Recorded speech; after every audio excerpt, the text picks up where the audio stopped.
এই সংসারে আপনার সব থেকে বড় বন্ধু কে?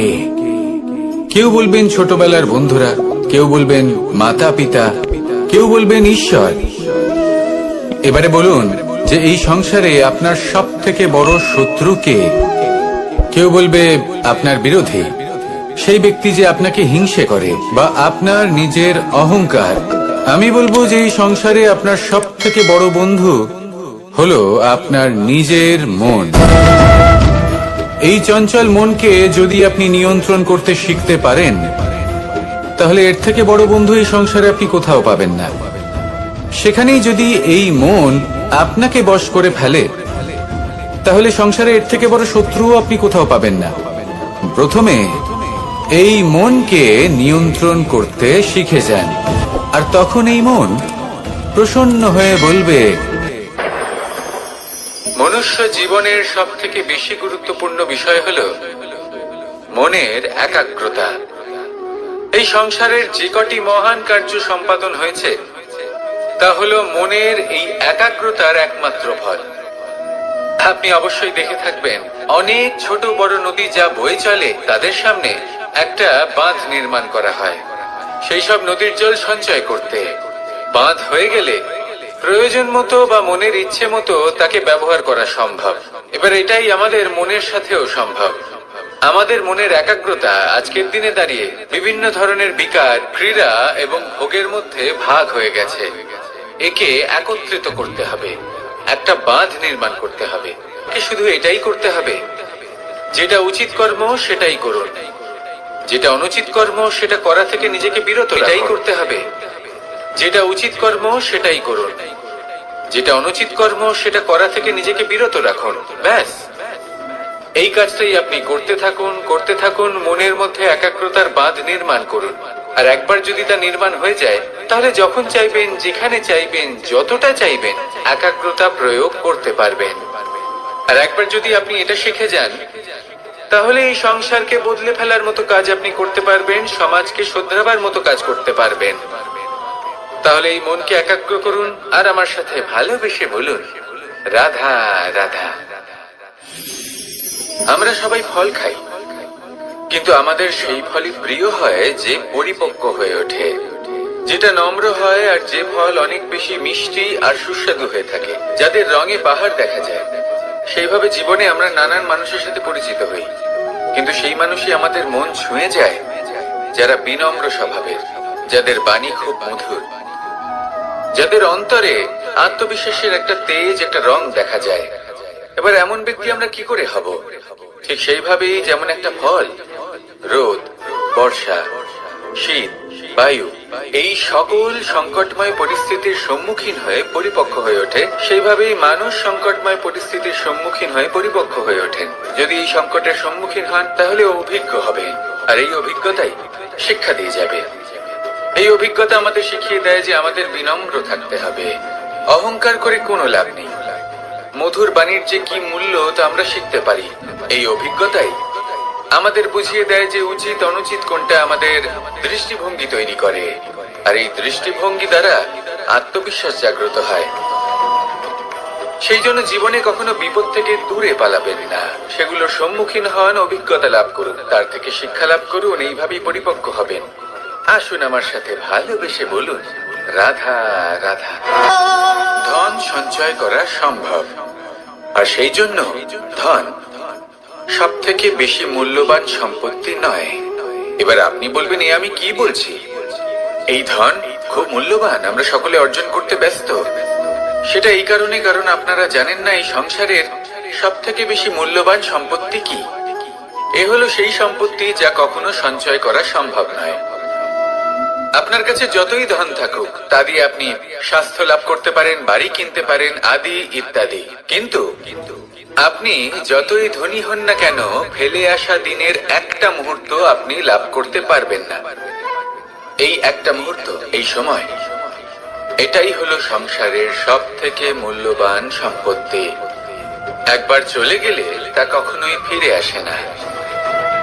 আর এই মুহূর্ত যতই চলে যাক না কেন, আমরা স্মৃতির মাধ্যমে সেগুলি যাপন করতে পারি, তার আনন্দ উপভোগ করতে পারি। আর যার সাথে আমরা সময় অতিবাহিত করেছি তার স্মৃতিতে আমরা চিরকাল জীবিত থাকতে পারি। সেই জন্য সময় সব থেকে মূল্যবান সম্পত্তি, তাকে এইভাবে নষ্ট করবেন না। প্রত্যেকটা মুহূর্ত উপভোগ করুন, আনন্দ করুন, আর ভালোবেসে বলুন রাধা রাধা। যদি কোনো সিংহ বানরের মতো গাছে চড়তে চেষ্টা করে তাহলে কি হবে? একটা মাছ যদি মাটিতে হাঁটতে চেষ্টা করে তাহলে কি হবে? তারা বিফলই হবে। কিন্তু এরকম কেন হয়? তার কারণ হলো প্রকৃতির রচনা কিছুটা এরকম। এখানে প্রত্যেকটি ব্যক্তিকে, প্রত্যেকটি প্রাণীকে আলাদা আলাদা গুণের অধিকারী করা হয়েছে এবং সকলকে একটা সীমাও প্রদান করা হয়েছে। এবার এই যে বৃক্ষ, পশু, পাখি, এদের মধ্যে সেই ক্ষমতাই নেই যে এরা নিজেদের যাচাই করতে পারবে, নিজেদের সীমাগুলো বুঝতে পারবে, নিজেদের সদ্গুণগুলো চিনতে পারবে। এরা সেটা করতে পারবে না। কিন্তু মানুষ তো আলাদা। মানুষের কাছে সেই বিশেষ শক্তি আছে যে তারা পূর্ণরূপে নিজেদের যাচাই করতে পারবে, নিজেকে পূর্ণরূপে বুঝতে পারবে, নিজের দোষ, নিজের অপগুণ, নিজের সদ্গুণ, নিজেদের সীমাগুলো তারা বুঝতে পারবে। আর এটা অত্যন্ত গুরুত্বপূর্ণ। কথায় আছে যে যদি সাফল্য লাভ করতে হয় তাহলে নিজেকে যাচাই করে নিতে হবে। তাই নিজেকে যাচাই করুন, নিজের সাথে পরিচিত হয়ে যান এবং জীবনে কর্ম করতে থাকুন। সাফল্যের শিখরে অবশ্যই পৌঁছে যাবেন। আর ওখানে যদি যান তাহলে এই মন প্রসন্ন হয়ে অবশ্যই বলবে রাধা রাধা। বনের মধ্যে যদি আপনি কোনো বিষাক্ত সাপ দেখেন তাহলে কি করবেন? আপনি তখনই তার থেকে দূরে পালাতে চেষ্টা করবেন। আর এটা কেন করবেন? নিজের রক্ষার্থে। এই কথা আমি নয় মেনে নিলাম, কিন্তু নিজের জীবনে এটা করেন না কেন? আপনি যেখানেই যান, যে স্থানেই যান না কেন, প্রত্যেক সময়, প্রত্যেক মুহূর্তে এমন বিষাক্ত সাপ আপনি অবশ্যই খুঁজে পাবেন। আর সেই সাপ নয় যাদের আপনি বনে খুঁজে পাবেন, এরা হলো সেই সাপ যা আপনাকে পাপ করতে বাধ্য করবে। আপনার অন্তরের বাসনা, ক্রোধ, অহংকার, লোভ, ঈর্ষা, এদের বৃদ্ধি ঘটাবে। দেখুন, বনের এই সাপ আপনাকে একবার ছেড়ে দিতেও পারে, ছোবল নাও মারতে পারে, কিন্তু এই যে পাপ রূপী সাপ আছে তা অবশ্যই ছোবল মারবে। কর্ম যদি করেন তাহলে অবশ্যই ফল পাবেন। সেই জন্য যখনই কোথাও যাবেন, যদি এমন কাউকে দেখেন, যদি এমন কিছু দেখেন যে আপনাকে পাপ করতে বাধ্য করছে, তাহলে সেই মুহূর্তে সেখান থেকে পালিয়ে যান। যেমন বনের সাপ দেখে আপনি পালাতে থাকেন। সৎকর্মের রক্ষা অত্যন্ত আবশ্যক। আসুন আর আমার সাথে ভালোবেসে বলুন রাধা রাধা। কি সুন্দর একটা শব্দ। এর অনেকগুলো রূপ রয়েছে, অনেকগুলো অর্থও রয়েছে। প্রথম অর্থ হলো স্বর্ণ, অর্থাৎ সম্পত্তি। দ্বিতীয় অর্থ ধুতুরা, অর্থাৎ গাছের ছোট একটা বীজ যা কিনা অত্যন্ত শক্তিশালী হয়। যদি বেশি মাত্রায় এর প্রয়োগ করা হয় তাহলে এটা বিষময় হয়ে উঠতে পারে। এই হলো সেই ধুতুরা যার প্রয়োগ মহাদেবের পুজোতে করা হয়। এবার প্রশ্ন হলো এটাই যে এই স্বর্ণ এবং এই ধুতুরার মধ্যে মিল কি রয়েছে? মিল হলো এটাই যে এই দুটোই মানুষকে মত্ত করে তোলে। ধুতুরা মানুষকে তখন মত্ত করে যখন তাকে সেবন করা হয়, কিন্তু স্বর্ণ, ধন, সম্পত্তি, মানুষ সেটা যতটাই অর্জন করে নেয় সেটাই যথেষ্ট। এই স্বর্ণ মানুষের ভাবনা চিন্তা করার ক্ষমতাকে বশ করে ফেলে। মানুষ সম্পত্তির লোভে মত্ত হয়ে ওঠে, কারণ যে যত চমৎকারী, যতটা অমূল্য হয় তাকে সামলানো কিন্তু ততটাই কঠিন, তাই না? তাই মনে রাখবেন, ধন, স্বর্ণ, সম্পত্তি এগুলো ধুতুরার থেকেও অনেক বেশি বিষাক্ত হতে পারে। তাই এর ওপর আত্মসংযমের একটা কবচ পরিয়ে রাখবেন এবং বিবেকের শক্তির সাথে এগুলো প্রয়োগ করুন, তবেই কল্যাণ হবে। আসুন আমার সাথে ভালোবেসে বলুন, রাধা রাধা। রোগ যদি এসে থাকে তাহলে তার ওষুধও অবশ্যই আসে। সমস্যা যদি আসে তাহলে সেই সমস্যার সমাধানও নিজে থেকেই আমাদের কাছে চলেই আসে। এই সংসার, এই জীবনের শুধুমাত্র একটাই নিয়ম আছে, আর তা হলো এটাই, এই সংসার হলো একটা চক্রের মতো। এতে শাশ্বত বলে কিছু নেই, নিত্য বলে কিছু নেই, আর যা কিছুই রয়েছে সব বদলাতে চলেছে। যদি আপনার জীবনে দুঃখ থাকে, সমস্যা থাকে, যদি আপনি বিপদ দ্বারা আচ্ছন্ন, তাহলে মনে রাখবেন সবকিছু বদলে যেতে চলেছে। দুঃখের সময় কাঁদবেন না, মনকে আরো দুঃখী করে তুলবেন না, কারণ এখানে যা কিছুই এসেছে তা যাওয়ার জন্যই এসেছে। তাহলে এত চিন্তা কিসের? আনন্দ সহকারে জীবন যাপন করুন, আর আমার সাথে ভালোবেসে বলুন, রাধা রাধা। মানুষের জীবনে তিনটি গুণ অত্যন্ত প্রয়োজনীয়: শ্রদ্ধা, বিনম্রতা, যোগ্যতা।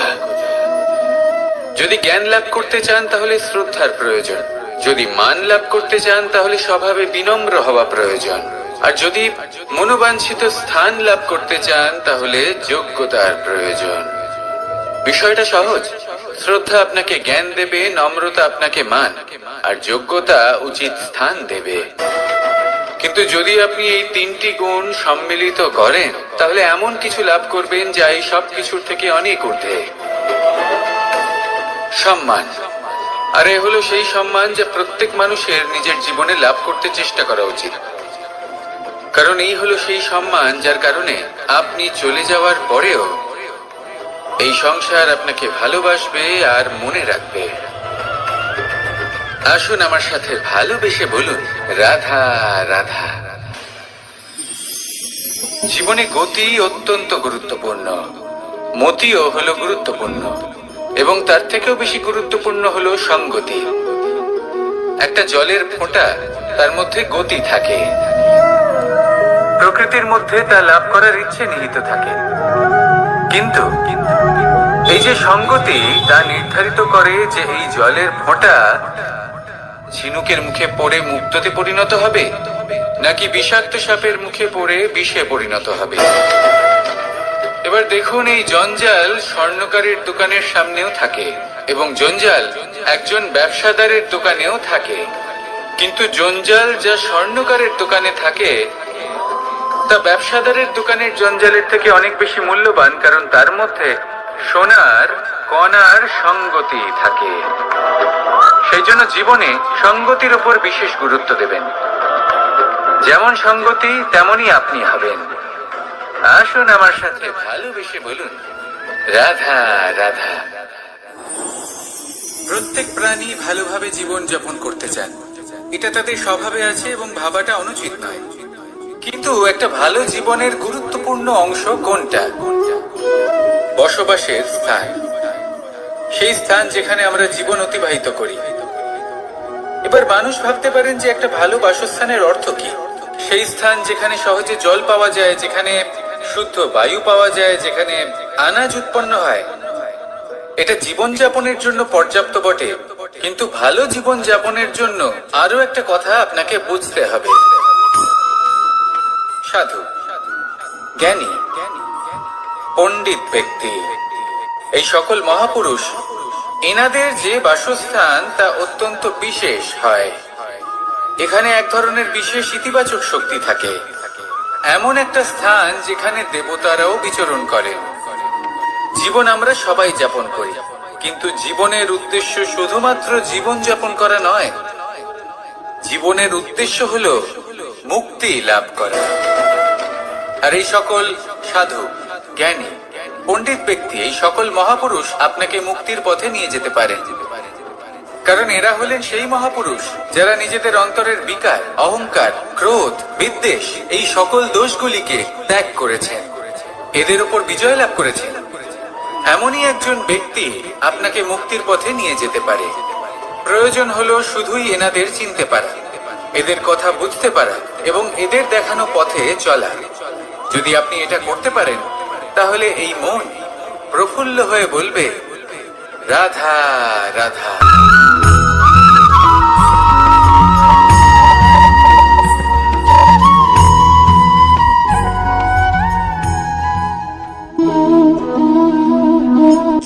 এই শুকনো পাতাটিকে দেখুন, নিষ্প্রাণ হয়ে পড়েছে। একটা গাছের ডালে ছিল, সেই গাছ ওর লালন পালন করত। যখন যখন বাতাস বইত, এই পাতায় কম্পন দেখা দিত, মনকে প্রফুল্ল করে তুলত। কোনো একদিন এই পাতা গাছের ডাল থেকে ঝরে পড়ে গেল। নিঃসন্দেহে ও নিজের স্বাধীনতা পেল, কিন্তু আস্তে আস্তে শুকিয়ে গেল, নিষ্প্রাণ হয়ে গেল। দেখুন, আমি এই কথা বলছি না যে স্বাধীনতা অনুচিত, কখনোই না। কিন্তু যে কোনো পরিস্থিতিতে স্বাধীন হতে চাওয়া এটা নিশ্চিতরূপে অনুচিত। আমরা যদি আমাদের জীবনে পরিবারের গুরুত্ব ভেবে দেখি, তাহলে এই পরিবারে যতই মতভেদ থাকুক না কেন, যতই মনোমালিন্য থাকুক না কেন, যতই বিবাদ থাকুক না কেন, এই সব মিটিয়ে নেওয়া অত্যন্ত প্রয়োজনীয়। সেই সবকিছু সমাপ্ত করা অত্যন্ত প্রয়োজনীয়। কখনো এই পরিবারকে ভাঙতে দেবেন না, কখনো এই পরিবার থেকে দূরে চলে যাবেন না। এই পরিবার হলো আমাদের জীবনের একটা অমূল্য সম্পদ, অমূল্য এক আশ্রয়, যা এই সংসারে হয়তো কোথাও আপনি পাবেন না। তাই একে আগলে রাখুন। পরিবার সেই গাছ। আসুন আমার সাথে ভালোবেসে বলুন, আর সেই গাছ। আসুন আমার সাথে ভালোবেসে বলুন, রাধা রাধা। অনেক সময় আমরা জীবনে অনেক মানুষকে এমন বলতে শুনে থাকি যে আমি অসফল হয়েছি কারণ আমার সময় ভালো যাচ্ছিল না। আমি এই জিনিসটা লাভ করতে চাইছিলাম কিন্তু করতে পারলাম না কারণ আমার সময়টা ভালো যাচ্ছিল না। আমি আমার জীবনে ওই মহান কাজটা করতে চাইছিলাম কিন্তু করতে পারলাম না। কেন? কারণ আমার সময়টা ভালো যাচ্ছিল না। কিন্তু যে মুহূর্তে ভালো সময় আমার জীবনে আসবে, আমি সব কিছু প্রাপ্ত করব। এমন প্রায় প্রত্যেকেই বলেন। আসুন একটা কথা বোঝা যাক। একজন মালিকে দেখুন, সে প্রত্যেক দিন গাছের সেবা করে, তাকে জল দেয়, তার যত্ন আত্তি করে। কেন? প্রত্যেক দিন সেই গাছ ফল দেয় না।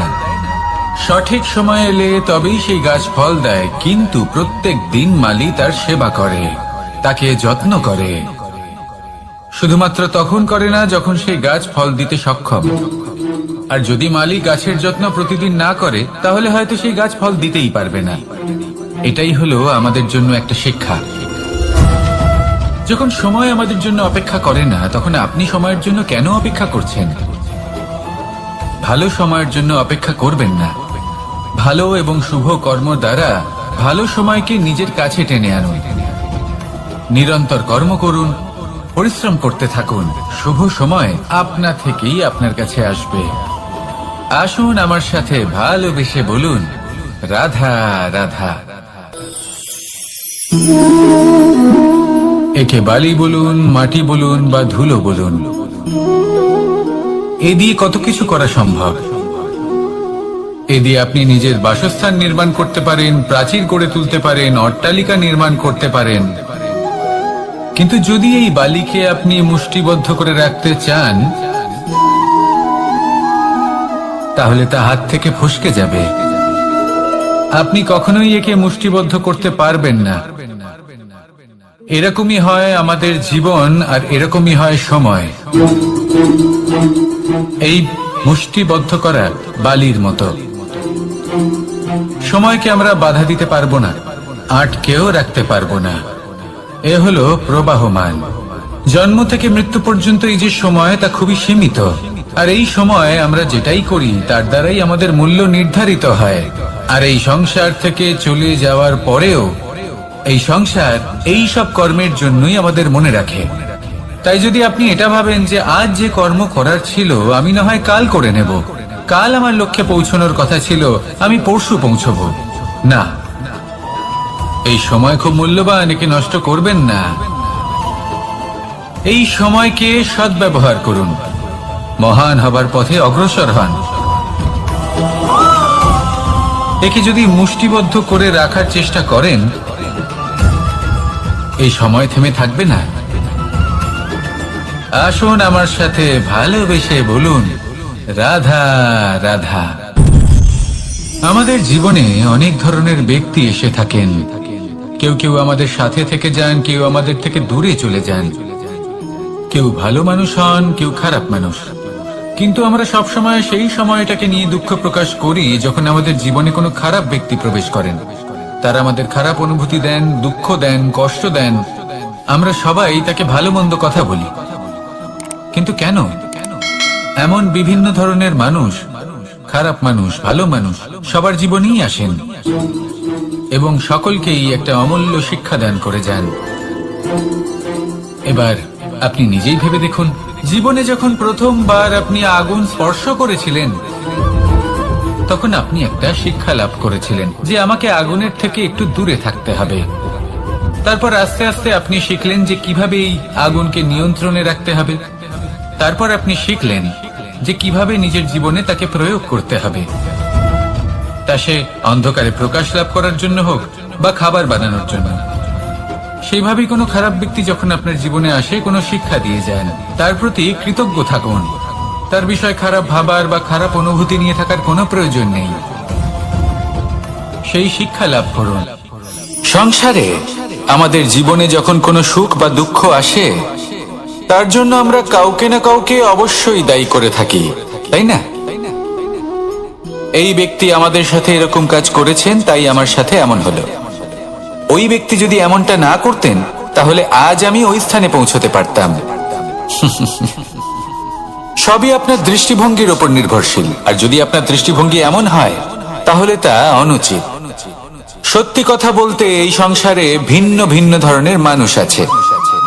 এটা আপনার উপর নির্ভর করছে কিভাবে তাদের স্বাগত জানাবেন। একবার ভাবুন, আমি আমার দুটো হাত সামনে নিয়ে এলাম, দুটো মুঠো খুলে দিলাম। দুই প্রকারের মানুষ আসবেন, কিছু না কিছু দিয়ে যাবেন। এই মুঠো যদি আমি বন্ধ করে দিই, তাহলে না কেউ আমাকে কিছু দিতে পারবে, না আমার কিছু যাবে আসবে। নিশ্চয়ই বুঝতে পারছেন এই দুই ধরনের ব্যক্তি কারা এবং তারা কি দিয়ে যান। আমি যদি নিজের মুঠো খুলে দিই, তাহলে কিছু ভালো মানুষ আসবেন, আমাকে আনন্দ, সন্তুষ্টি, জ্ঞান প্রদান করে যাবেন, ভালো অভিজ্ঞতা দিয়ে যাবেন।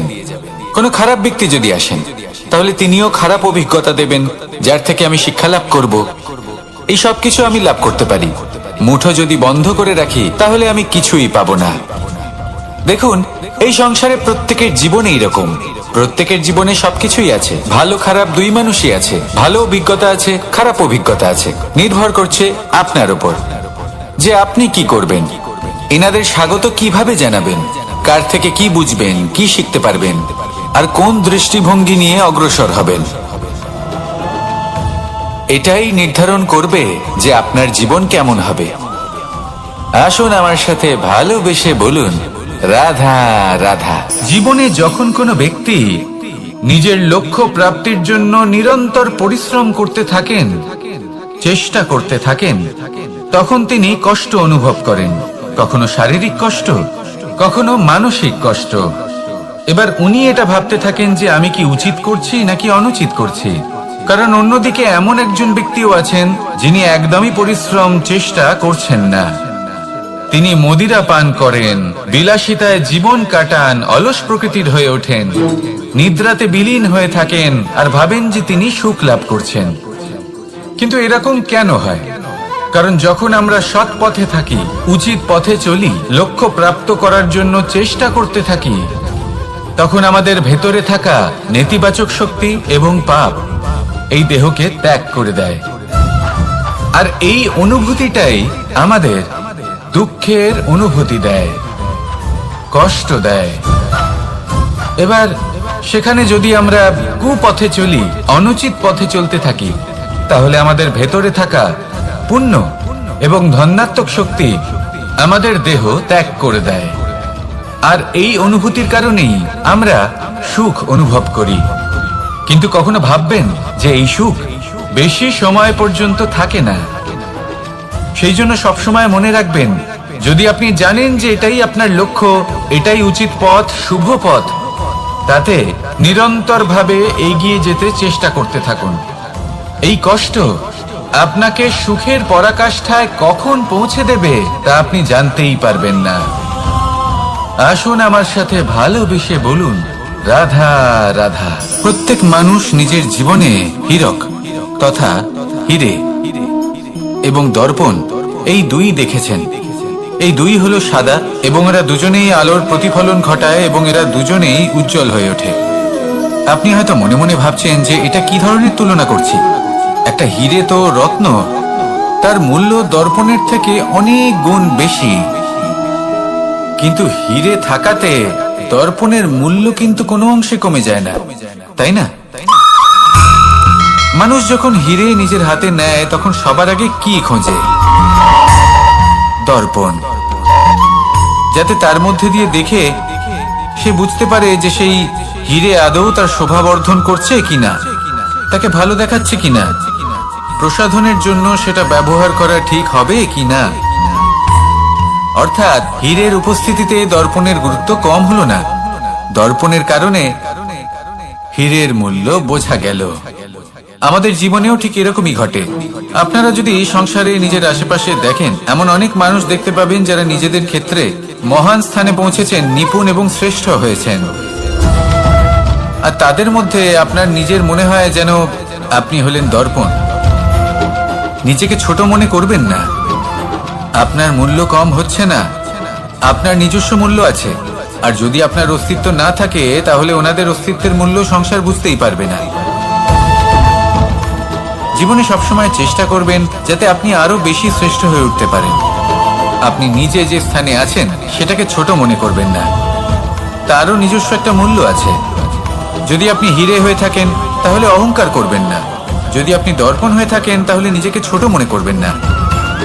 আসুন আর আমার সাথে ভালোবেসে বলুন, রাধা রাধা। মানুষ জন্মগ্রহণ করে, তার সাথে ভয়েরও জন্ম হয়।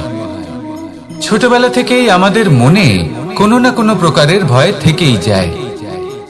কেউ এই বিষয়ে ভয় পায় যে তার কোনো বস্তু তার থেকে দূরে চলে যাবে, কেউ এই বিষয়ে ভয় পায় যে আমি নিজেকে হারিয়ে ফেলবো, কেউ এই ভেবে ভয় পায় যে আমার প্রিয়জনেরা তারা যেন আমার থেকে দূরে না চলে যায়, কেউ এই ভেবে ভয় পায় যে আমরা যেন পথ না হারিয়ে ফেলি, আদি ইত্যাদি। কিন্তু সত্যি কথা বলতে ভেবে দেখুন, এই ভয় বাস্তবে কি?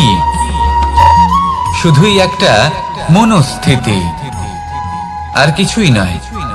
যা কিছু আপনি জীবনে পেয়েছেন তা একদিন আপনাকে হারাতে হবে।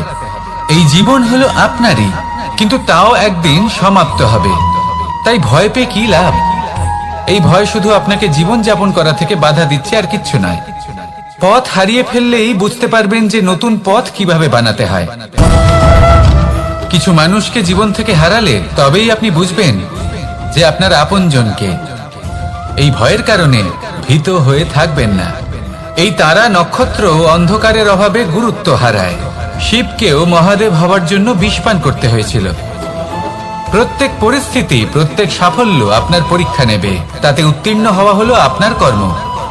যখনই আপনি ভয় পাবেন বা সংকটের সম্মুখীন হবেন, তখন সাহসের সাথে তার সম্মুখীন হন। মনে রাখবেন, যে সম্মুখীন হতে জানে সাফল্য তার সাথে সবসময় থাকে। আসুন আর আমার সাথে ভালোবেসে বলুন, রাধা রাধা। এই সংসারে সব থেকে বেশি কোমল বস্তু হলো রেশম। এই রেশম এতটাই কোমল হয় যে এর পুরো একটা থান শুধুমাত্র একটা হাতে ধরা সম্ভব। কখনো ভেবে দেখেছেন এই রেশম কিভাবে হয়?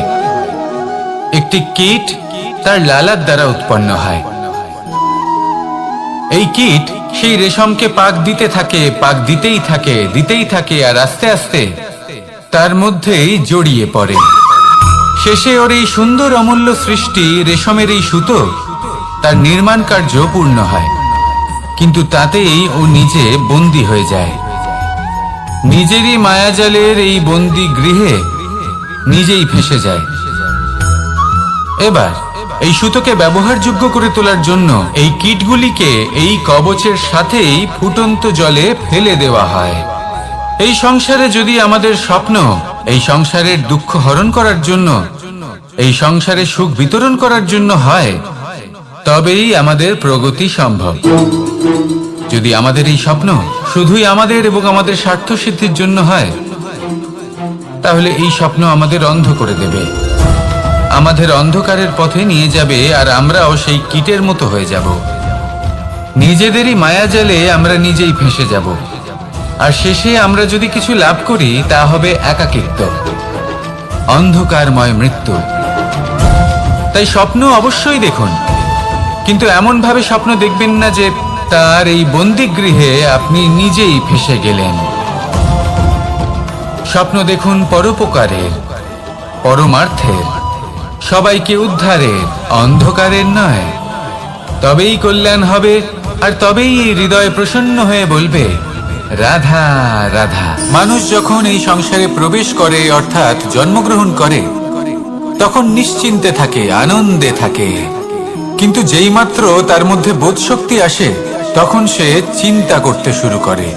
চিন্তা ভবিষ্যতের, সেই সমস্ত বিষয় নিয়ে চিন্তা করে যা ওর হাতে নেই। তারপর বড় হয়, বিবাহ সম্পন্ন হয়, গৃহস্থ জীবন যাপন করে, তারপর আবার চিন্তায় মগ্ন হয়ে যায়। ভাবে এই যে আমার পরিবার, আমি কি ঠিকমতো তার খেয়াল রাখতে পারছি? কাল যখন আমি এই সংসার থেকে চলে যাব, তখন আমার এই পরিবারের দেখাশোনা কে করবে? শেষ পর্যন্ত এই পরিবার তো আমারই উত্তরদায়িত্ব। যাক, আপনাকে একটা প্রশ্ন করি। এই সংসারে আসার পূর্বে আপনি কি এই প্রশ্ন করেছিলেন, এটা ভেবেছিলেন যে আমাকে ছাড়া এই সংসার কিভাবে চলবে? করেননি, তাই তো? তাই আপনার এটা নিয়ে দুশ্চিন্তা করার প্রয়োজন নেই যে আপনি যখন এই সংসার ত্যাগ করে চলে যাবেন তখন কি হবে। আপনি যখন ছিলেন না তখনও এই সংসার চলছিল, আপনি যখন এই সংসার ত্যাগ করবেন তখনও এই সংসার চলতে থাকবে। যদি কোনো বিষয়ের প্রভাব থাকে, তা হলো আপনার আজকের তথা বর্তমানের কর্ম, অর্থাৎ আজ আপনি কি করছেন, কার জন্য মঙ্গল করছেন, কাকে প্রেরণা দিচ্ছেন, কাকে সাহায্য করছেন, কোন উদাহরণ প্রস্তুত করছেন। আপনি এই সংসারে যে ছবি অঙ্কন করবেন, সংসার সেটাই মনে রাখবে। তাহলে শুধু সৎকর্ম করুন, মঙ্গল করতে থাকুন, আর আমার সাথে ভালোবেসে বলুন রাধা রাধা। একবার একটা শেয়াল বনে বিচরণ করছিল। ও একটা ছোট্ট শাবক দেখতে পেল। ও ভাবলো, আজ একেই আমি খাবার হিসেবে গ্রহণ করব। আশেপাশে দেখলো কেউ দেখছে না, তো কেউ ছিল না, আর সেই শাবকের ওপর আক্রমণ করল, যা হলো একটা ঘোর অপরাধ। বনের নিয়ম অনুসারে আপনি কখনোই শাবকের উপর আক্রমণ করতে পারেন না। তারপর এই খবরটা যখন রাজা সিংহ জানতে পারলেন, সভার আয়োজন করলেন। কিন্তু সেখানে শেয়াল বলল, আমি তো এরকম কিছু করিনি। কিন্তু যদি আপনি এরকম বলেন, কোনো প্রমাণ দিন, এর কোনো সাক্ষী আছে? তখন রাজা সিংহ পেঁচাকে ডেকে পাঠালেন, যে সেই মুহূর্তে বৃক্ষের শাখার ওপর বসেছিল, সে সব কিছু দেখেছিল। পেঁচা সব সত্যি কথা বলল, আর শেয়ালকে মৃত্যুদণ্ড দেয়া হলো। এবার এই কাহিনী আমি আপনাকে কেন শোনালাম? কারণ মানুষও কখনো কখনো এরকম কর্ম করেন যা শিয়াল করেছে। এটা ভাবেন কেউ দেখছে না, যখন আমি অনুচিত কর্ম করতেই পারি। কিন্তু না, আপনি যাই করুন না কেন, কেউ না কেউ অবশ্যই তা দেখছে। কোনো ব্যক্তি না হলেও কোনো প্রাণী, না হলে কোনো যক্ষ বা দেব বা প্রেত। যদি এনারা কেউ না দেখেন, তাহলে ধরিত্রী মাতা দেখেন, যেখানে দাঁড়িয়ে আপনি সেই কর্ম করছেন, তাই না? তাই একটা কথা সবসময় মনে রাখবেন, কে দেখছেন কে দেখছেন না সেই বিষয়ে ভাবা ছেড়ে দিন। এটা খুব সহজ কথা। আপনি যদি উচিত কর্ম করেন, উচিত ফল পাবেন। যদি অনুচিত কর্ম করেন, তাহলে আপনি অনুচিত ফল অবশ্যই পাবেন। সেই জন্য উচিত পথে চলতে থাকুন, উচিত কর্ম করতে থাকুন, আর আমার সাথে ভালোবেসে বলুন রাধা রাধা। সুখ, দুঃখ এবং শক্তি, এই তিন হলো এই সংসারের ত্রিদেবের মতো। আমাদের জীবনে যা কিছু ঘটছে, এই তিনটির ভিত্তির উপরেই হচ্ছে। আসলে এই সংসারের একটা নিয়ম আছে। যখনই আপনি কিছু লাভ করেন, এই সংসার আপনার পরীক্ষা নেয়। এটা জানার জন্য আপনার পরীক্ষা নেয় যে আপনি যা কিছুই লাভ করেছেন, আপনি কি আদৌ সেটার যোগ্য কিনা। ঠিক সেইভাবেই এই সুখ, দুঃখ এবং শক্তি আপনার পরীক্ষা নিয়ে থাকে। যখন সুখ আসে, তখন সে আপনার পরীক্ষা নেয় যে আপনার মধ্যে অহংবোধ জাগ্রত হয়নি তো? যদি অহংবোধ চলে আসে তাহলে সুখ সেখানেই সঙ্গ ত্যাগ করে। দুঃখ আপনার ধৈর্যের পরীক্ষা নিতে থাকে, আর যদি আপনার মধ্যে ধৈর্য না থাকে তাহলে এটা আপনাকে আরো বেশি দুঃখের গভীর অন্ধকারে ঠেলে দেবে। সেখানে শক্তি পরীক্ষা নেয় আপনার বিনম্রতার। যদি আপনি বিনম্র না হন তাহলে হয় এই শক্তি আপনার সঙ্গ ত্যাগ করবে, নয় এই শক্তি বিনম্রতার অভাবে আপনার পতনের কারণ হতে পারে। এই সংসারে যে কোনো ব্যক্তি যিনি এই পরীক্ষায় উত্তীর্ণ হয়ে থাকেন, এই জীবনে তিনি সাফল্য লাভ করেন। আসুন আমার সাথে ভালোবেসে বলুন, রাধা রাধা। আমি মনুষ্য রূপে জন্ম নিয়েছি এবং সমস্ত কর্ম এই রূপেই করেছি, কিন্তু আশ্চর্যের বিষয় হলো যে আজও মানুষ আসেন এবং হাত জোড় করে প্রার্থনা করেন যেন আমি ওনাদের সহায়তা করি। আপনাদের একটা কথা বলতে চাই, আমি সকলকে সাহায্য করতে পারবো না, কিন্তু আমি শিক্ষা অবশ্যই দিতে পারবো, জ্ঞান প্রদান করতে পারবো, এমন কিছু জ্ঞান যার ভিত্তিতে মানুষ যা চাইবেন তাই লাভ করতে পারবেন যদি সঠিক কর্ম করতে থাকেন। যখন কংসের অসুররা গোকুলে ধ্বংসলীলা চালাচ্ছিলেন তখন আমি কারোর থেকে সাহায্য চাইনি। লক্ষ্য আছে, আপনি অবশ্যই লাভ করবেন। আর এই মন সুপ্রসন্ন হয়ে বলবে, রাধা রাধা।